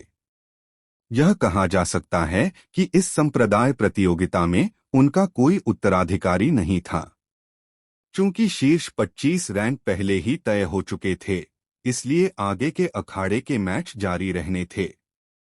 चूंकि 25 स्थान थे, एक विषम संख्या, एक सेना को सीधे बाई मिलती। इस तरह का अवसर किसी भी संप्रदाय के लिए एक बड़ा वरदान था। आखिरकार बाकी बची हुई सेनाएं तो बेहद मजबूत थीं ही। सीधे शब्दों में कहें तो किसी विपत्ति से बचना अच्छी बात है। अगर उन्हें इस बार बाई मिल जाती तो वे सीधे 12वें स्थान पर पहुंच जाते। शीर्ष 12 और शीर्ष 25 के बीच बहुत बड़ा अंतर है। अगर वे और भी ज्यादा भाग्यशाली होते और शीर्ष 6 के लिए अंतिम लड़ाई में जीत जाते तो वे शीर्ष 10 में होते। शीर्ष 10 के लिए जारी किए गए पास शीर्ष 10 के बाद रैंक के लिए जारी किए गए पास से निश्चित रूप से अलग थे। कई लोगों ने उत्साह दिखाया, यह सोचकर कि क्या यह बाई का मौका उनकी अपनी सेना को मिलेगा। इस समय राजेंद्र भी बोला, मुझे लगता है कि आप सभी जानते हैं कि हर बार जब 25 से 12 की संख्या बढ़ेगी तो एक बाई का अवसर मिलेगा, और यह पूरे संप्रदाय प्रतियोगिता के तीनों चरणों में एकमात्र बाई का अवसर है। पिछले नियमों के अनुसार इस बाई के अवसर का फैसला भी लॉटरी से ही करना होगा। आगे इस बार लॉटरी निकालने की कोई जरूरत नहीं है। राजेंद्र की बात पूरी होने से पहले ही पूर्वी पूर्वज ने ठंडे स्वर में कहा, इस संप्रदाय प्रतियोगिता के मेजबान के रूप में मैं अपनी वरिष्ठता का लाभ उठाऊंगा और खुद ही निर्णय लूंगा। यह बाई का अवसर फीनिक्स संप्रदाय को दिया जाएगा। क्या? क्यों? यह अवसर संप्रदाय प्रतियोगिता में एकमात्र अवसर है। इसे प्राप्त करने का अर्थ है 12वें स्थान पर सीधे पदोन्नति। इतना अनमोल अवसर आप इसे स्वयं क्यों तय करें? मुझे लगता है कि यह सचमुच अनुचित है। भीड़ तुरंत भड़क उठी। चाहे वे 25 सेनाओं में से हों या पहले ही बाहर हो चुके हों, वे सभी बेहद असंतुलित महसूस कर रहे थे, और कई लोगों ने इस मामले से असहमत होते हुए अपनी बात रखी। राजेंद्र, शरत और अन्य लोगों ने एक दूसरे को देखा। वे स्वाभाविक रूप से जानते थे कि पूर्वी पूर्वज ने फीनिक्स संप्रदाय को यह अवसर रत्नेश के साथ पहले हुई घटना के कारण दिया था। फीनिक्स संप्रदाय के साथ वांग परिवार की चाहे जितनी भी दुश्मनी हो, उसे इस प्रतियोगिता के दौरान सुलझाया नहीं जाना चाहिए था। फिर भी रत्नेश ने एक चाल चली। अगर उसने कोई कदम उठाया भी होता तो तार्किक रूप से 10 महासंप्रदायों को उसे रोकने के लिए हस्तक्षेप करना चाहिए था, लेकिन अंततः केवल वन ब्लेड पैलेस और पूर्वी पूर्वज ने ही ऐसा किया। पूर्वी पूर्वज के नाराज होने का कारण 10 महासंप्रदायों की उदासीनता के अलावा मुख्यतः यह था कि राजेंद्र और अन्य लोगों ने उसकी बातों की अवहेलना की थी। पूर्वी पूर्वज के पद के किसी व्यक्ति के लिए यह मुंह पर तमाचा मारने जैसा था, और स्वाभाविक रूप से वह प्रसन्न नहीं होता। पूर्वी पूर्वज के निर्णय के बारे में हालांकि राजेंद्र और अन्य लोग नाखुश थे, लेकिन दानव अमर पवित्र ताबीज की खातिर सावधानी पूर्वक विचार करने के बाद उन्होंने अंततः कुछ और नहीं कहा। चूंकि महासंप्रदायों ने कुछ नहीं कहा, इसलिए स्वाभाविक रूप से अन्य शक्तियां खलनायक की भूमिका नहीं निभाएंगी। सबसे पहले, भले ही पूर्वी पूर्वज को अपने विचार वापस लेने के लिए मजबूर किया गया हो और बाई का अवसर लॉटरी द्वारा तय किया गया हो, वह बाई बल आवश्यक रूप से वे स्वयं नहीं हो सकते, क्योंकि वहां 24 अन्य शक्तियां मौजूद थीं। और एक बात तो तय थी, अगर वे जिद करते रहे और पूर्वी पूर्वज को अपना विचार वापस लेने के लिए मजबूर करते रहे, तो वे अनिवार्य रूप से पूर्वी पूर्वज को नाराज कर देंगे। पूर्वी पूर्वज की सच्ची साधना को धरती हिला देने वाली और अथाह कहा जाता था। यह ऐसी चीज नहीं थी जिसकी तुलना एक छद्म सम्राट राज्य शिखर रत्नेश से की जा सके। वे एक पूर्वी पूर्वज की बजाय 10 रत्नेश को नाराज करना ज्यादा पसंद करेंगे। दूसरी बात, पूर्वी पूर्वज के व्यक्तित्व को देखते हुए अगर वे उसे मजबूर करने की कोशिश भी करते तो पूर्वी पूर्वज कभी नहीं सुनते। इसके अलावा चूंकि राजेंद्र और अन्य लोग चुप रहे थे, इसलिए उन्होंने स्पष्ट रूप से सहमति दे दी थी। अगर वे सचमुच ऐसा करते तो यह केवल अपने लिए अपमान ही होता। ऊपर दी गई दो बातों पर विचार करते हुए ये 25 सेनाएं चुप हो गईं। बाकी लोगों के लिए, हालांकि कई लोग चिल्ला रहे थे कि यह अस्वीकार्य है, वे पहले ही समाप्त हो चुके थे और उन्हें निर्णय लेने का कोई अधिकार नहीं था, इसलिए चिल्लाना बेकार था। इस प्रकार इस संप्रदाय प्रतियोगिता में एकमात्र बाई का अवसर फीनिक्स संप्रदाय को मिला। देव स्वाभाविक रूप से इस बात से खुश था, केवल एक मूर्ख ही अच्छे सौदे का लाभ नहीं उठाएगा। हालांकि वह धर्मी था, फिर भी वह इतना मूर्ख नहीं होगा कि मना कर दे। यह एक मजाक था। संत की खोपड़ी वाले पहले दौर में उन सुपर संप्रदायों ने बेशर्मी से चुपके से संतों की खोपड़ियों की संख्या बढ़ा दी थी जो उन्हें इतनी मिल गई थीं। उनकी तुलना में इस बाई के अवसर का क्या महत्व था? हे पूर्वी पूर्वज अभी भी एक अच्छा इंसान है, ईशान ने हंसते हुए कहा, जब उसने देखा कि अन्य सेनाएं पहले ही अखाड़े में दौड़ रही हैं। वाकई वह अच्छा है। देव ने थोड़ा सिर हिलाया, लेकिन एक बात तो तय है, पूर्वी पूर्वज के इस तरह व्यवहार करने का सबसे बड़ा कारण यह है कि जब रत्नेश ने पहले यह कदम उठाया था तो राजेंद्र और अन्य लोगों ने उसकी बातों को अनसुना कर दिया था और उसे रोकने के लिए हस्तक्षेप नहीं किया था। पूर्वी पूर्वज के पद के किसी व्यक्ति के लिए यह उसके चेहरे पर थप्पड़ मारने जैसा है और स्वाभाविक रूप से वह इससे खुश नहीं होगा। और वन ब्लेड पैलेस की ताकत वाकई संदेह से परे थी। जैसा कि किंवदंती है, वन ब्लेड पैलेस के हमलों में कभी भी दया या लापरवाही नहीं दिखाई गई। नेताओं से लेकर शिष्यों तक हर कदम एक ही ब्लेड का वार था। इस एक ब्लेड के नीचे किसी प्रागैतिहासिक राक्षस की तरह उनका सामना करने वाली कोई भी शक्ति सीधे बह जाती। वन ब्लेड पैलेस के अलावा देव ने दो अन्य शक्तियों पर भी ध्यान केंद्रित किया, दोनों 13 परिवारों से थीं। एक वशिष्ठ परिवार था और दूसरा स्टार्क परिवार था। इन दोनों परिवारों की किंवदंतियां भी 13 परिवारों में सबसे अधिक संख्या में थीं। सबसे पहले आइए वशिष्ठ परिवार के बारे में बात करते हैं। यह परिवार वन ब्लेड पैलेस की तरह बाद में उभरा और एक पिछले परिवार को बलपूर्वक बाहर निकालकर 13 परिवारों में पदोन्नत किया गया।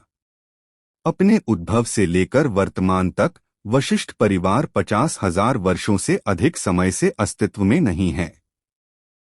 ऐसा कहा जाता है कि वशिष्ठ परिवार के प्रथम पीढ़ी के पूर्वज अद्वितीय कृपा के धनी थे और उनकी प्रतिभा एक विलक्षण प्रतिभा की तरह थी जो लाल रंग के सूर्य की तरह उदय होते थे, सभी विरोधियों को परास्त करते थे, अंततः ड्रैगन मार्शल महाद्वीप के सबसे शक्तिशाली समकालीन साधक बन गए और यहाँ तक कि शून्य क्षेत्र को तोड़कर ड्रैगन मार्शल महाद्वीप से बाहर भी निकल गए। यह ज्ञात होना चाहिए कि 10 लाख वर्ष पहले ड्रैगन मार्शल महाद्वीप अदृश्य रूप से बंद कर दिया गया था और कोई भी वहां से नहीं जा सकता था, लेकिन वशिष्ठ परिवार के प्रथम पीढ़ी के पूर्वज ने यह कर दिखाया। हालांकि वशिष्ठ परिवार के प्रथम पीढ़ी के पूर्वज के पास अत्यंत प्रबल साधना और स्वर्ग प्राप्ति विधियां थीं, फिर भी उनमें एक दोष था, वे कामुक थे। जब उन्होंने ड्रैगन मार्शल महाद्वीप पर प्रभुत्व स्थापित किया तो उन्होंने अनगिनत स्त्रियों के साथ संबंध बनाए और असंख्य संतानों को जन्म दिया। शायद उन्हें स्वयं भी यह पता नहीं था कि ड्रैगन मार्शल महाद्वीप पर ऐसा एक परिवार होगा जो उनके ही वंश से उत्पन्न होगा। वशिष्ठ परिवार को एकीकृत करने वाला व्यक्ति वशिष्ठ परिवार का तीसरी पीढ़ी का पूर्वज था। उसने एक बार एक पीढ़ी के पूर्वज की प्रतिष्ठा प्राप्त करने के लिए वशिष्ठ परिवार के सभी वंशजों को खोजने की प्रतिज्ञा की थी और उसने वास्तव में इसे पूरा किया। आज का वशिष्ठ परिवार के तीसरी पीढ़ी के पूर्वज की सबसे बड़ी उपलब्धि है। जहां तक स्टार्क परिवार का प्रश्न है, यह पूरे ड्रैगन मार्शल महाद्वीप का सबसे रहस्यमय परिवार है। ऐसा कहा जाता है कि जब ड्रैगन मार्शल महाद्वीप पर कोई सेना प्रकट नहीं हुई थी, तब स्टार्क परिवार पहले से ही अस्तित्व में था। यह कितने वर्षों से अस्तित्व में है, यह स्टार्क परिवार के अलावा किसी को नहीं पता। हालांकि स्टार्क परिवार अपने मामलों से संतुष्ट था। अपनी गहरी नींद के बावजूद यह किसी भी विवाद में शामिल नहीं होता था। जो उनका था वह उनका था और जो नहीं था उसके लिए वे संघर्ष नहीं करते थे। कई लोगों का मानना है कि शायद यही वह विरक्त अलौकिक स्वभाव था जिसने स्टार्क परिवार के पतन का कारण बना, जिससे 10 महासंप्रदाय उनसे आगे निकल गए और 13 महासंप्रदायों में भी उनकी प्रतिष्ठा उतनी प्रमुख नहीं थी।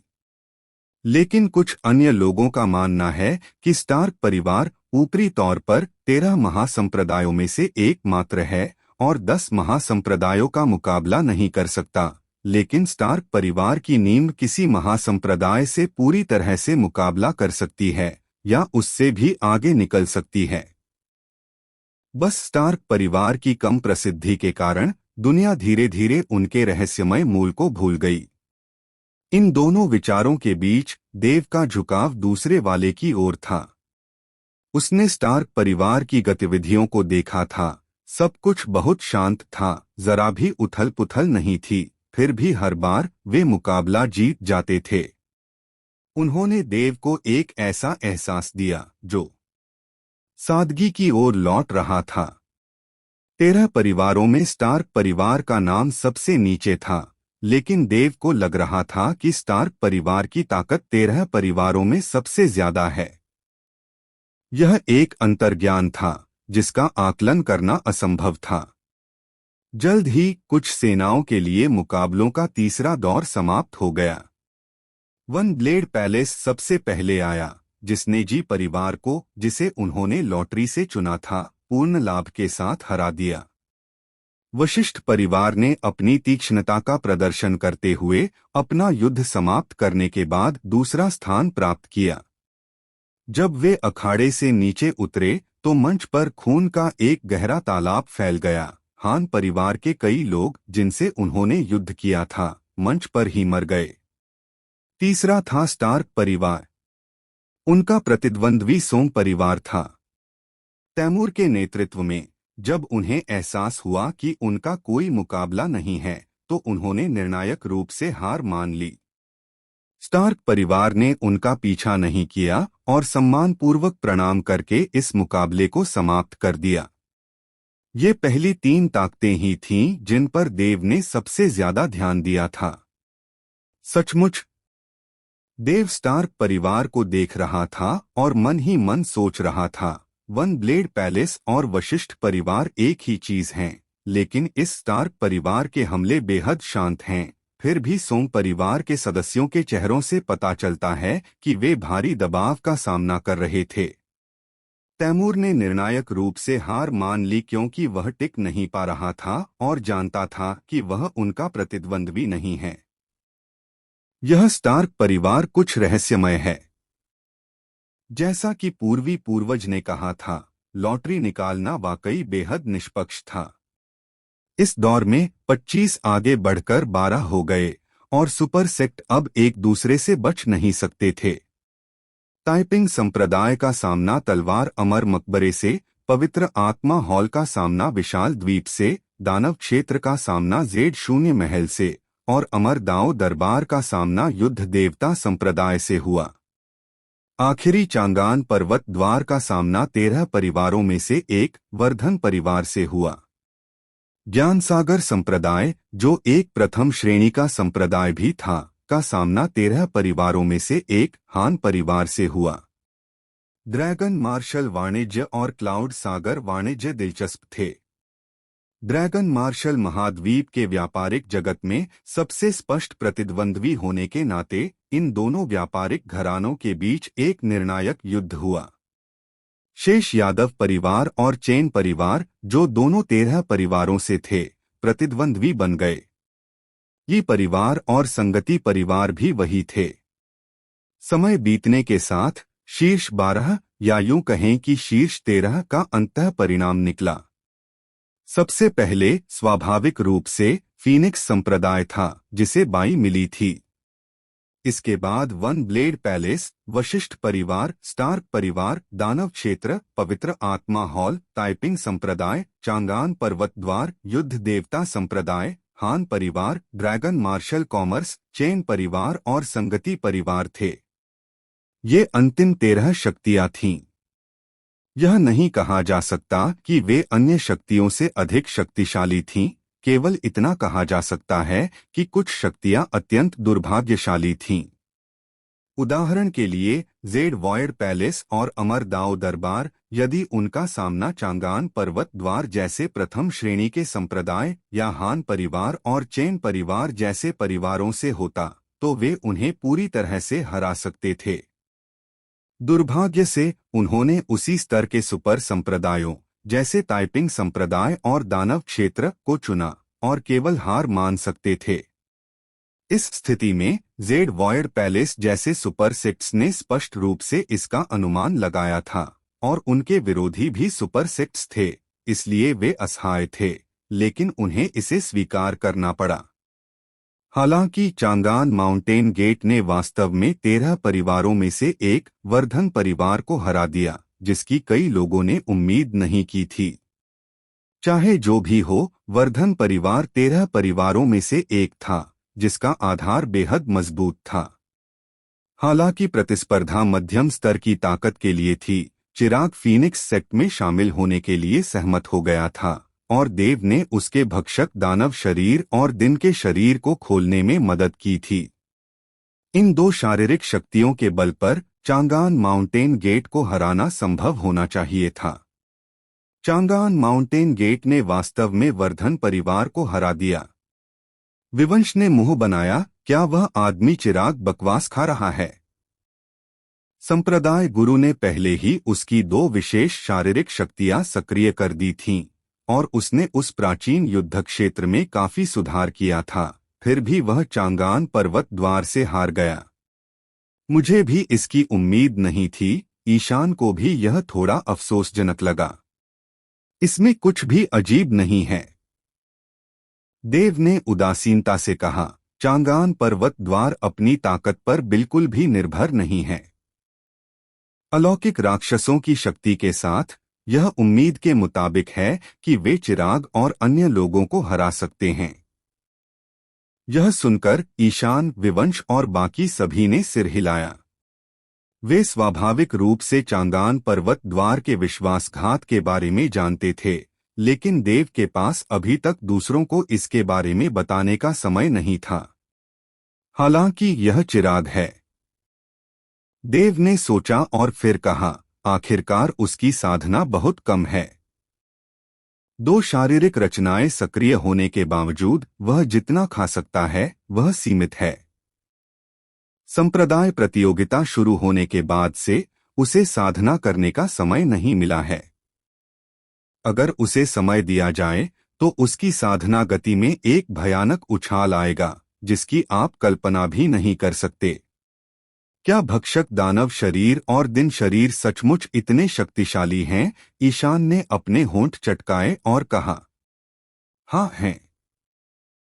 देव ने सिर हिलाया। मैंने कभी नहीं सोचा था कि ये दोनों शारीरिक रचनाएं एक ही व्यक्ति में समा जाएंगी। इन 2 शारीरिक रचनाओं के कारण चिराग की प्रतिभा ब्रह्मांड के पार भी सर्वश्रेष्ठ में से एक है। वह मेरे फीनिक्स संप्रदाय में दूसरा ड्रैगन संप्रभु क्षेत्र होगा, जिसके उभरने की सबसे अधिक संभावना है। अरे, मेरी इतनी किस्मत क्यों नहीं है? विवंश ने मुंह बनाया। मुझे अपने माता पिता को ढूंढना है, जिनसे मैं कभी नहीं मिला, और उनसे पूछना है कि उन्होंने मुझे यह फिजिक उस समय क्यों नहीं दिया। दफा हो जाओ। दिव्या हंसी, विवंश की तरफ आंखें घुमाईं और बोली, अगर सब तुम्हारी तरह सोचते तो क्या दुनिया के सारे माता पिता अपराधी नहीं बन जाते? ठीक है। युद्धपोत से पूर्वी पूर्वज की आवाज आई, जिससे कई लोगों की निगाहें उसकी ओर मुड़ गईं। जैसा कि सभी जानते हैं, हर संप्रदाय प्रतियोगिता के तीसरे चरण अखाड़े की लड़ाइयों में बाई के 3 मौके होते हैं। पहला तब होता है जब 25 आगे बढ़कर 12 हो जाते हैं, दूसरा तब होता है जब 12 आगे बढ़कर शीर्ष 6 हो जाते हैं, और तीसरा, जाहिर है, तब होता है जब शीर्ष 6 आगे बढ़कर शीर्ष 3 हो जाते हैं। पूर्वी पूर्वज ने कहा, प्रथम स्थान के लिए प्रतिस्पर्धा करते समय अब कोई बाई नहीं होगी। शीर्ष 4 सभी एक युद्ध में भाग लेंगे और सबसे अधिक विजय प्राप्त करने वाली सेना पहले स्थान पर होगी, उसके बाद दूसरे और तीसरे स्थान पर। इस समय 12 के शीर्ष 6 में पहुंचने का समय है, लेकिन वर्तमान में 13 सेनाएं मौजूद हैं, इसलिए अभी भी एक बाई होनी चाहिए। यह बाई लॉटरी द्वारा तय की जाएगी। मैं आपके लिए अपनी लॉटरी निकालने का स्थान खाली कर दूंगा। ये शब्द कहते ही कई सेनाओं ने राहत की सांस ली और किसी ने भी विरोध में कुछ नहीं कहा। कई लोगों ने सोचा कि चूंकि पूर्वी पूर्वज फीनिक्स संप्रदाय के प्रति इतना पक्षपाती था, इसलिए यह अवसर भी फीनिक्स संप्रदाय को ही दिया जाएगा। अगर वास्तव में ऐसा होता तो वे सहमत नहीं होते। अब लॉटरी शुरू होती है। पूर्वी पूर्वज ने अपना हाथ हिलाया। एक बड़े हाथ से उसे पकड़कर सीधे सामने शून्य क्षेत्र में एक दरार बना दी। उसी समय उसने अपना बायां हाथ हिलाया और 13 छोटी कागज की गेंदें उसमें फेंक दीं। जाहिर है, इन कागज की गेंदों में से एक पर अलविदा लिखा था। आप इनका निरीक्षण करने के लिए दिव्य विचार का उपयोग नहीं कर सकते, अन्यथा इसे संप्रदाय प्रतियोगिता के नियमों का उल्लंघन माना जाएगा और स्वतः ही हार मान ली जाएगी। पूर्वी पूर्वज की आवाज और भी सख्त हो गई। स्वाभाविक रूप से किसी ने भी इनका निरीक्षण करने के लिए दिव्य विचार का उपयोग नहीं किया। अगर उन्होंने किया भी तो पूर्वी पूर्वज की साधना के साथ वे कुछ भी नहीं देख पाएंगे। इस समय विभिन्न सेनाओं के नेता शून्य क्षेत्र की ओर बढ़ते हुए आगे बढ़े। इस बीच देव ने ईशान की ओर देखा और मुस्कुराया, अवसर तुम्हारा है, मुझे गौरवान्वित करो। मैं? ईशान चौंक गया और शर्माते हुए बोला, संप्रदाय गुरु, क्या यह थोड़ा अनुचित नहीं है? मेरा मतलब है, रास्ते से हट जाओ। अगर तुम नहीं जाना चाहते तो मैं चला जाऊंगा। ईशान अपना अभिनय पूरा कर पाता उससे पहले ही विवंश ने उसे एक तरफ धकेल दिया। अरे, यह मौका मुझे संप्रदाय गुरु ने दिया है, जल्दी करो और मेरे रास्ते से हट जाओ। ईशान ने तुरंत अपना अभिनय छोड़ दिया और बिना एक और शब्द कहे सीधे बाहर भाग गया। देव सचमुच इन दोनों जोकरों के सामने थोड़ी असहाय था और दिव्या भी अपने होंठ भींचकर हंस पड़ी। एक पल बाद अचानक एक बहरा कर देने वाली हंसी आई। हा हा हा हा हा। इस हंसी ने कई लोगों के माथे पर बल डाल दिए और वे खुद को दूसरी तरफ देखने से रोक नहीं पाए। उन्होंने देखा कि ईशान के हाथ में कागज का गोला पहले ही खुल चुका था और यह हंसी साफ तौर पर ईशान की ही थी। उसके हाथ में कागज की पट्टी पर 2 बड़े अक्षर साफ साफ लिखे थे, अलविदा। ये फिर से वही हैं? यह कैसे हो सकता है? क्या कोई चाल चल रहा है? इस फीनिक्स संप्रदाय की किस्मत बहुत अच्छी है। कुल मिलाकर सिर्फ 3 बाई के मौके हैं और यह दूसरी बार है। मुझे यकीन नहीं हो रहा। फीनिक्स संप्रदाय तो हमेशा से मांस खाता रहा है, हमें कम से कम सूप तो मिलना चाहिए, है ना? असंतुष्ट आवाजों की एक झड़ी लग गई, खासकर संगति परिवार और वन ब्लेड पैलेस को छोड़कर बाकी 12 सेनाओं से लगभग सभी ने विरोध में दहाड़ लगाई।